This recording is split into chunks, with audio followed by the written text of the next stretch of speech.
This conference will now be recorded. This conference will now be recorded. अस्सलामु अलैकुम वरहमतुल्लाहि वबरकातुहू। अऊज़ु बिल्लाहि मिनश शैतानिर रजीम। बिस्मिल्लाहिर रहमानिर रहीम। रब्बि इश्रह ली सदरी व यस्सिर ली अमरी वहलुल उक़दतम मिन लिसानी यफ़क़हू क़ौली। रब्बि ज़िदनी इल्मा। अल्लाहुम्मा अरिनल हक़्क़ हक़्क़न वरज़ुक़ना इत्तिबाअह व अरिनल बातिला बातिलन वरज़ुक़ना इज्तिनाबह। आमीन या रब्बल आलमीन। अल्लाहुम्मा तहिर कुलूबना मिनन निफाक वअअमालना मिनर रिया वअलसिनतना मिनल कज़िब वअअयुनना मिनल ख़ियाना फ़इन्नका तअलमु ख़ाइनतल अयुनि वमा तुख़फ़ी सुदूर। आमीन या रब्बल आलमीन। जी बच्चे, फर्दर कुछ IFRS 15 की एग्जांपल्स डिस्कस करते हैं। बच्चे, इस एग्जांपल में एग्जामिनर हमसे कह रहे हैं कि 1 जनवरी 2009 को एक एंटिटी का कॉन्ट्रैक्ट हुआ कि उसने गुड्स ट्रांसफर करनी है अपने कस्टमर को। और गुड्स कब ट्रांसफर करनी है बच्चे? 31 मार्च 20X9 को ट्रांसफर करनी है। बच्चे, कॉन्ट्रैक्ट के मुताबिक कस्टमर ने कंसीडरेशन 1000 रुपए की पे करनी है। अच्छा, पे भी करनी है एडवांस में। एडवांस का क्या मतलब है कि 1000 रुपया ट्रांसफर ऑफ गुड्स। जी शाबाश, transfer of goods and services से पहले करनी है। और किस डेट पे करनी है? 31 जनवरी 20X9। मगर कस्टमर ने कंसीडरेशन एक्चुअली 1 मार्च को पे की है। 31 जनवरी को पे करनी थी, पे 31 जनवरी को नहीं की। पे कब की है? 1 मार्च को की है। एंटिटी ने उसको प्रोडक्ट ट्रांसफर किए हैं 31 मार्च 20X9। अब दो सिचुएशंस हैं। पहली सिचुएशन ये है कि कॉन्ट्रैक्ट कैंसिल हो सकता है। अच्छा, इसका मतलब है अगर आपको कंसीडरेशन कैश रिसीव हो गया है फिर भी कॉन्ट्रैक्ट कैंसिल हो सकता है। तो इसका मतलब ये हुआ कि जब तक ये कॉन्ट्रैक्ट कैंसिलेबल है, transfer of goods and services receive नहीं हो जाती, डिलीवर नहीं हो जाती, परफॉर्मेंस ऑब्लिगेशन सेटिस्फाई नहीं हो जाती, तब तक आपको इसको कैसे रिकॉर्ड करना है? कॉन्ट्रैक्ट लायबिलिटी में रिकॉर्ड करना है। शाबाश, क्या रिकॉर्ड करना है? कॉन्ट्रैक्ट लायबिलिटी रिकॉर्ड करनी है। ठीक हो गया? अच्छा, अब इसको सिचुएशन 1 को पहले मैं आपके साथ डिस्कस करता हूँ, फिर सिचुएशन 2, फिर ही आपको अच्छे से समझ में आ पाएगी। तो पहले हम बात करते हैं सिचुएशन 1 की।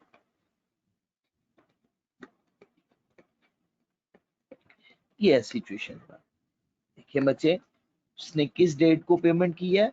पेमेंट की है 1 मार्च 2009 को पेमेंट की है। तो ये सिचुएशन क्या हुई? 1 मार्च 20X9। अच्छा बच्चे, एंट्री क्या पोस्ट होगी? Cash debit. और क्रेडिट किसे करेंगे बच्चे? कॉन्ट्रैक्ट लायबिलिटी को। अच्छा, अब कॉन्ट्रैक्ट लायबिलिटी को क्रेडिट करना है।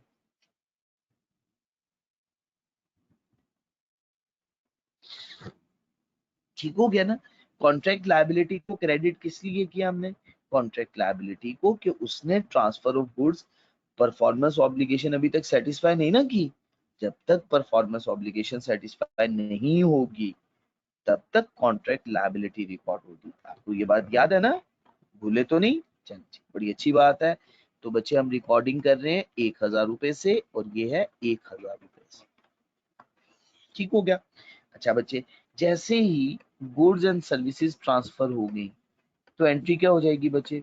एंट्री होगी कॉन्ट्रैक्ट लायबिलिटी को डेबिट कर दिया जाएगा। क्या किया जाएगा? कॉन्ट्रैक्ट लायबिलिटी डेबिट हो जाएगी।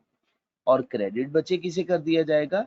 रेवेन्यू को। शाबाश, कितनी अमाउंट से? 1000 से कॉन्ट्रैक्ट लायबिलिटी और 1000 से रेवेन्यू। अच्छा बच्चे, एनालिसिस क्या हुआ? एक तरफ एसेट इंक्रीज हो गया और साथ ही साथ लायबिलिटी भी इंक्रीज हो गई। और इस सिचुएशन में लायबिलिटी डिक्रीज हो गई और रेवेन्यू इंक्रीज हो गया। ये तो थी सिचुएशन 1। अब हम सिचुएशन सेकंड 1 डिस्कस करते हैं। कौन सी सिचुएशन है? सिचुएशन 2 डिस्कस करते हैं। अच्छा बच्चे, सिचुएशन 2 बड़ी इंपॉर्टेंट है, बड़े अच्छे तरीके से समझिएगा। देखिए, इस सिचुएशन में कॉन्ट्रैक्ट कैंसिल नहीं हो सकता। अच्छा, एडवांस में पेमेंट किस डेट पे करनी है? इस डेट पे पेमेंट ड्यू हो जाएगी। जैसे ही पेमेंट ड्यू होगी हम रिसीवेबल रिकॉर्ड कर लेंगे ना। शाबाश। जैसे ही पेमेंट ड्यू हो गई, हमने कॉन्सेप्ट अच्छे से डिस्कस किया हुआ है कि जैसे ही पेमेंट ड्यू होगी वैसे ही रिसीवेबल रिकॉर्ड हो जाएगा। तो हम एंट्री क्या पोस्ट करेंगे, 31 मार्च 20x9। एंट्री क्या हुई, डेबिट कर दिया रिसीवेबल। अच्छा, अब रिसीवेबल डेबिट हो गया क्योंकि अमाउंट ड्यू हो गई है, पेमेंट करनी थी एक कस्टमर को, उसने अभी तक पेमेंट नहीं की। अच्छा, क्या हमने परफॉर्मेंस ऑब्लिगेशन सेटिस्फाई कर दी है? क्या हमने transfer of goods and services provide कर दी है, डिलीवर कर दी है गुड्स?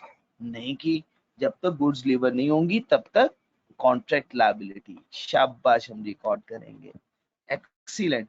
तो इसका एनालिसिस क्या हुआ, इंक्रीज इन एसेट भी हो गया, साथ ही साथ इंक्रीज इन लायबिलिटी भी हो गई। अच्छा बच्चे, अब दूसरी सिचुएशन, एक्चुअली पेमेंट कब उसे रिसीव हो रही है? एक्चुअली पेमेंट तो रिसीव हुई है यकम मार्च 2009 को। तो अब बच्चे क्या एंट्री पोस्ट करेंगे, एंट्री पोस्ट करेंगे यकम मार्च 20x9, कैश डेबिट हो जाएगा। अच्छा, और क्रेडिट किसे करेंगे, जरा सोच के बताइएगा। रिसीवेबल को, पेमेंट ड्यू थी ना, अब एक्चुअली रिसीव भी हो गई है, कैश 1000 से डेबिट और रिसीवेबल 1000 से क्रेडिट। क्या हुआ, एक तरफ एसेट बढ़ गया, दूसरी तरफ हमारा एक दूसरा एसेट कम हो गया, डिक्रीज हो गया। अब ट्रांसफर ऑफ गुड्स किस डेट पे हो रही है, 31 मार्च 20x9 पे, सॉरी, इस डेट पे ट्रांसफर ऑफ गुड्स हो रही है। तो हम क्या एंट्री पोस्ट करेंगे, कॉन्ट्रैक्ट लायबिलिटी डेबिट हो जाएगी और क्रेडिट बचे किसे करेंगे, रेवेन्यू को क्रेडिट कर देंगे। ठीक हो गया, कितनी अमाउंट से, 1000 से, और 1000 से रेवेन्यू इनकम इंक्रीज हो गई थी। ठीक हो गया। तो बच्चे इसका एनालिसिस क्या हुआ, एक तरफ लायबिलिटी कम और दूसरी तरफ रेवेन्यू बढ़ गया। तो बात समझ में आई है बच्चे, अगर कॉन्ट्रैक्ट कैंसिलेबल है तो फिर हमें रिसीवेबल रिकॉर्ड नहीं करना था। जब तक एक्चुअली पेमेंट हमें रिसीव नहीं हो जाती तब हमने एंट्री क्या पोस्ट की थी, cash debit, contract liability credit, क्योंकि कॉन्ट्रैक्ट तो कैंसिलेबल था। गो के कॉन्ट्रैक्ट में आपने मुआयदा किया है कि भाई आपने 31 जनवरी को हमें पैसे पे करने हैं, तो 31 जनवरी को अगर कॉन्ट्रैक्ट अभी कैंसिलेबल है तो फिर आप इसके लिए रिसीवेबल की ये एंट्री पोस्ट नहीं करेंगे। तो पहले केस में हमने ये एंट्री पोस्ट नहीं की थी। एक्चुअली पेमेंट जिस डेट पे हमें रिसीव हुई उसी डेट पे हमने क्या एंट्री पोस्ट कर दी, कैश को डेबिट कर दिया और कॉन्ट्रैक्ट लायबिलिटी को क्रेडिट कर दिया। और जब हमने transfer of goods performance obligation satisfy हो गई, कॉन्ट्रैक्ट लायबिलिटी को डेबिट और रेवेन्यू को क्रेडिट कर दिया। जी, बात समझा पाए हो। दूसरी सिचुएशन में कॉन्ट्रैक्ट नॉन कैंसिलेबल था, कैंसिल नहीं हो सकता था। तो अब क्या, जैसे ही पेमेंट ड्यू होगी, चाहे वो गुड्स ट्रांसफर करने से पहले हो या ट्रांसफर करने के बाद हो, हम उसी वक्त रिसीवेबल रिकॉर्ड कर देंगे। और अगर तो गुड्स ट्रांसफर हो गई है तो फिर तो रेवेन्यू होगा उसी टाइम पे। ठीक हो गया ना बच्चे, तो वो हमने पहले भी डिस्कस किया होगा कुछ एग्जांपल्स में। और अगर बच्चे अभी गुड्स ट्रांसफर नहीं हुई तो फिर हम रिकॉर्ड करेंगे कॉन्ट्रैक्ट लायबिलिटी। ठीक हो गया जी बच्चे, प्रॉब्लम तो नहीं है यहाँ तक? तो बच्चे हमने ये एग्जांपल डिस्कस की। अब अगली एग्जांपल हम डिस्कस करते हैं, एग्जांपल नंबर 42। ठीक है जी बच्चे, चलिए तवज्जो कीजिएगा। बच्चे, एक एंटिटी एक कॉन्ट्रैक्ट करिए कस्टमर के साथ यकम जनवरी 20x9। कब कॉन्ट्रैक्ट किया, 20x9 कि वो प्रोडक्ट ट्रांसफर करेगी अपने कस्टमर को 150 पर प्रोडक्ट के हिसाब से। अगर कस्टमर ने 1 मिलियन से ज्यादा प्रोडक्ट परचेज की एक साल में, एक कैलेंडर ईयर के अंदर, तो कॉन्ट्रैक्ट में ये बात लिखी हुई है कि पर यूनिट प्राइस 125 होगी और रेट्रोस्पेक्टिवली होगी। इट मींस कि अगर प्रीवियस रेवेन्यू आपको 150 पे ही क्यों ना पैसे रिसीव हो चुके होंगे, आपने रेवेन्यू 150 के अकॉर्डिंगली ही क्यों ना किया हुआ हो, आपको रेवेन्यू रिड्यूस करना पड़ेगा। ठीक है ना बच्चे? तो अब हमें देखना पड़ेगा, अगर तो एक्सपेक्टेड है कि भाई 150 मिलियन से थ्रेशहोल्ड एक्सीड कर जाएगा तो फिर हम रेवेन्यू ही 125 से रिकॉर्ड करेंगे, और ये बात हमने बड़ी डिटेल डिस्कस की हुई। और अगर एक्सपेक्टेड नहीं है तो फिर हम 150 से रेवेन्यू रिकॉर्ड करेंगे। समझ आ गई बात? तो अब इस सिचुएशन में हमें देखना है क्या ये एक्सपेक्टेड है कि रेवेन्यू 1 मिलियन से एक्सीड कर जाएगा, प्रोडक्ट 1 मिलियन से एक्सीड कर जाएंगी, ठीक है ना, सॉरी प्रोडक्ट 1 मिलियन से एक्सीड कर जाएंगी। अगर एक्सपेक्टेड है तो हम रेवेन्यू 125 से रिकॉर्ड करेंगे, ठीक हो गया। और अगर एक्सपेक्टेड ना हुआ तो रेवेन्यू 150 से रिकॉर्ड करेंगे। और जैसे ही हमारी एक्सपेक्टेशन होगी कि अब रेवेन्यू 1 मिलियन के थ्रेशोल्ड को क्रॉस कर जाएगा, फिर हम क्या करेंगे, अपने रेवेन्यू को रिड्यूस कर देंगे। याद है ना, हमने एक एग्जांपल की थी जिसमें फर्स्ट मंथ में 75 और फर्स्ट क्वार्टर में 75 यूनिट सेल हुए थे, सेकेंड क्वार्टर 31 मई तक 500 फर्दर यूनिट सेल कर दिए, टोटल 575। और एग्जामिनर ने कहा था अब एक्सपेक्टेशन है कि ये कैलेंडर ईयर में 1 मिलियन से ज्यादा प्रोडक्ट सेल हो जाएंगी, तो फिर हमने रेट्रोस्पेक्टिवली अपने रेवेन्यू को रिड्यूस किया था, याद है ना आपको। अब देखते हैं इस एग्जांपल में क्या है, कहा कंसीडरेशन ड्यू हो जाएगी जब कंट्रोल प्रोडक्ट का ट्रांसफर हो जाएगा कस्टमर को। ट्रांजैक्शन प्राइस को डिटरमिन करते हुए एंटिटी ने ये फैसला किया है इंसेप्शन डेट पे कॉन्ट्रैक्ट की कि कस्टमर 1 मिलियन प्रोडक्ट के थ्रेशोल्ड को मीट कर लेगा। तो मुझे बताइएगा as per expectation 1 million threshold meet कर गया जी, शाबाश, बात क्लियर हो गई। आपसे कहा जा रहा है फर्स्ट 100 प्रोडक्ट्स के लिए आपने एंट्री रिकॉर्ड करनी है।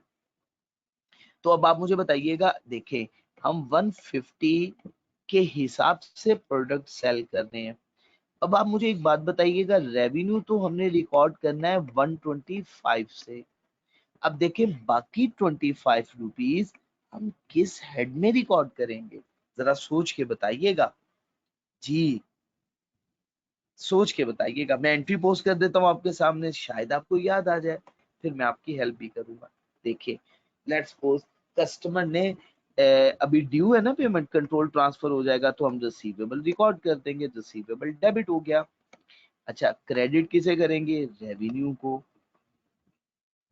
अच्छा अब देखिए 100 यूनिट सेल हुए हैं प्रोडक्ट, पैसे तो हमें 150 के मुताबिक ही मिल रहे हैं, लेकिन थ्रेशोल्ड 1 मिलियन का कंप्लीट हो जाएगा।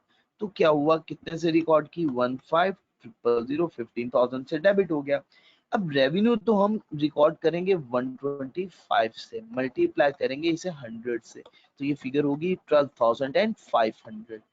अब आपसे सवाल है रिमेनिंग 2500 कहाँ रिकॉर्ड करें। देखिए ना, ये इंक्रीज इन एसेट हो गया, ये है हमारे लिए इंक्रीज इन रेवेन्यू। इसका एनालिसिस अगर हम करें तो इसका मतलब है ये हमारी क्या बन जाएगी, लायबिलिटी। शाबाश, क्या बन जाएगी, लायबिलिटी। हेड का नाम बताइएगा, हेड का नाम अभी भी नहीं बताया, तो हेड का नाम होगा रिफंड लायबिलिटी। क्या होगा, रिफंड लायबिलिटी। ठीक हो गया ना बच्चे, हमारी लायबिलिटी है, ये पैसे हमें रिफंड करने पड़ेंगे फ्यूचर सेल रेवेन्यू के टाइम पे। और फिर हमने रेवेन्यू एज पर एक्सपेक्टेशन 125 से ही रिकॉर्ड किया। ठीक हो गया ना बच्चे, तो ये बात याद रखनी है, भूलनी नहीं है। ठीक हो गया, यहाँ तक कोई कंफ्यूजन तो नहीं है। चलो जी, अल्लाह ताला आप सब लोगों को कामयाब करे, अल्लाह आपका हामी और नासिर हो। सुब्हानक अल्लाहुम्मा व बिहम्दिक अशहदु अल्ला इलाहा इल्ला अंता अस्तगफिरुका व अतूबु इलैक। अस्सलामु अलैकुम व रहमतुल्लाहि व